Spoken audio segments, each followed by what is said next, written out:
Welcome back. Now, while more parties join the government of National Unity Pact, all eyes are on the announcement of President Ramaphosa as a new cabinet and how exactly it will be configured given the new political arrangement.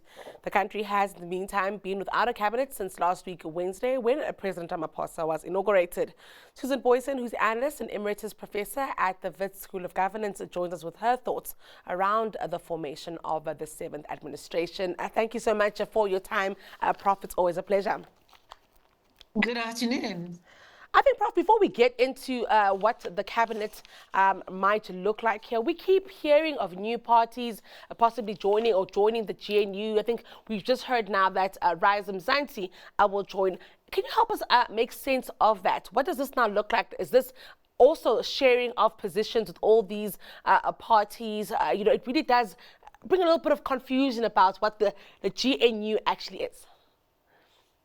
Yes, indeed. This is a confusing time. Confusion is definitely not just on your side. It started off as a pretty simple coalition arrangement, I would say, between the ANC and the DA, with the IFP coming on board. And my impression is that it was due to internal pushback in the ANC, factionalism, about the 60-40 division within the ANC, that they then decided, no, they cannot afford to be seen as just pairing off with the DA and IFP, but DA in main. And then the gates were open to call this coalition, and GNU is a type of coalition, but to call it a GNU, the gates were open, and those gates have just not been closing. As you say, now it's 10 parties, and between the 10 of them, they represent about 72% or 287 of the 400 seats in Parliament. And this is a fascinating configuration. It's huge. And of course, beyond the point of Parliament and Cabinet, it raises the issue of how decisions are going to be made, whether they will be able to get mechanisms in place to make it smooth decision making. And this, of course, is also in a context that the nature of Parliament has been changing in the last few weeks since the election, because we know the opposition, EFF, as by far not the biggest party, and not even the opposition party in Maine, will now probably be propelled into opposition. MK Party, we don't quite know yet what kind of opposition they will be constituting in Parliament. So it's a different game altogether, and decision-making in this GNU formation, that will have to be organized and streamlined because it's so wide, it will almost be a little parliament within Parliament. And only then do we actually come to cabinet and who's going to assume responsibility, not just for the for the parliamentary and portfolio committees in Parliament, but then also for the big government departments.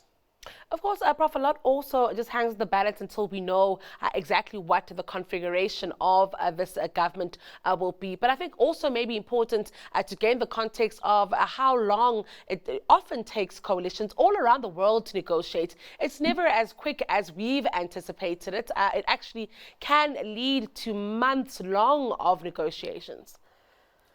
Yes, it can definitely do. We always refer back to the German example where their coalition takes a long, long time to formalize.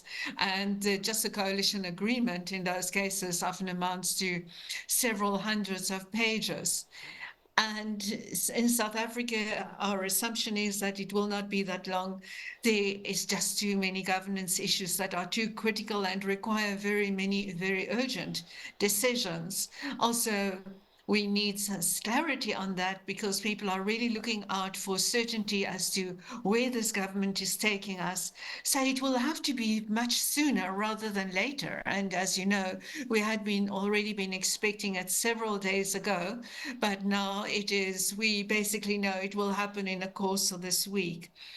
And we will have to see in what ways, especially the smaller parties, the smaller parties are going to be offered, whether they're being drawn into cabinet or at least into the executive as deputy ministers. That's one of the big questions. And the other big question is whether the ANC and the DA will see eye to eye on the division of portfolios, cabinet executive portfolios, in roughly proportional manner.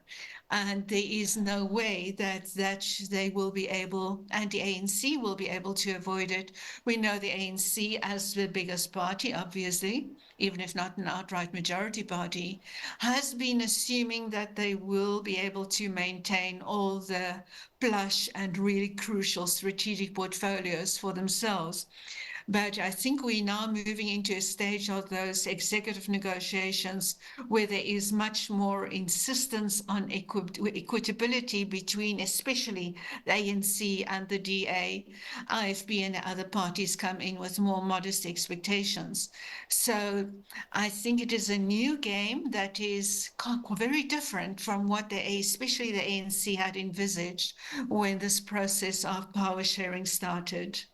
And with that said, Prof, we did see over the weekend headlines about the ANC and DA really being in deadlock here. And like you're saying, that it could be that the DA is pushing for a little bit more than what the ANC was initially willing to give up. Could that put, developments under threat here? Also, just considering the fact that, of course, the DA has already supported the appointment of a president and a speaker from the ANC. Yes, indeed. Yes, we certainly note all the reports about the deadlock. I am pretty sure these two parties realize that there is just no space for a deadlock, that they may deadlock for a few days at a time, or just for these few days, but that there is just no scope. There's a national interest and national trends at stake that really looks at what arrangements can be arrived at between the two biggest parties in our election results. So much depends on them actually finding a way out of that deadlock. And I really cannot see that it will happen in any way that diverges significantly from proportionality of their votes, even as received in the election, even if, as everybody also recognizes, that the president has the constitutional right to appoint the executive. But as their statement of intent also very clearly indicates, there must be consultation. And I really don't think there is much scope to diverge from the approximate proportionality. So that is where I believe the settlement will have to go. Or there can be destabilization of the agreement. I really do not see the DA walking away from the agreement. There's again just too much at stake in this process. But they will also, I'm sure, as we see at the stage, be driving a very hard bargain. But there's no option but these two parties settling, and I see it as in a proportional way, approximately, but very much on target of the election results. And Prof, before I let you go, I must ask you, based on this reality and the cards that we've been dealt here, what can we then describe as a strong cabinet for South Africa? I'm just keen to, and I'm not sure if that's even in the form of actual individuals or in the form of skills. But South Africa obviously needs a strong executive to emerge at this point. Our country desperately needs it. What can be characterized as strong? Yes, I think you're summarizing it very well. South Africa needs a strong executive, an executive that is much stronger than it has been in the past. As to specific individuals, I really cannot say at this stage. But I think a big part of these negotiations have to be to determine beyond this proportionality, then who has skills, who can bring particular contributions to which portfolios.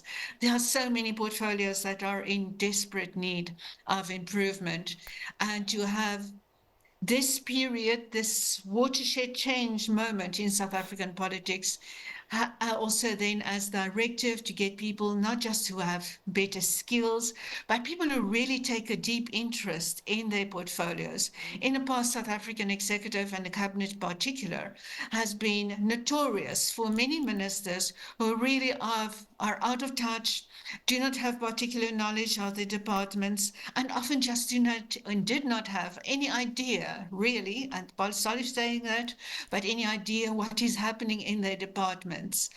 And we see the results in a decay and lack of progress in South African politics. So I really think the core mission at this point has to be pleased to get people with skills, interest, and hands-on commitment into those positions.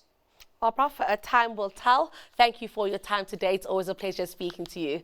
That was Susan Booysen, Analyst and Emeritus Professor at the Wits School of Governance.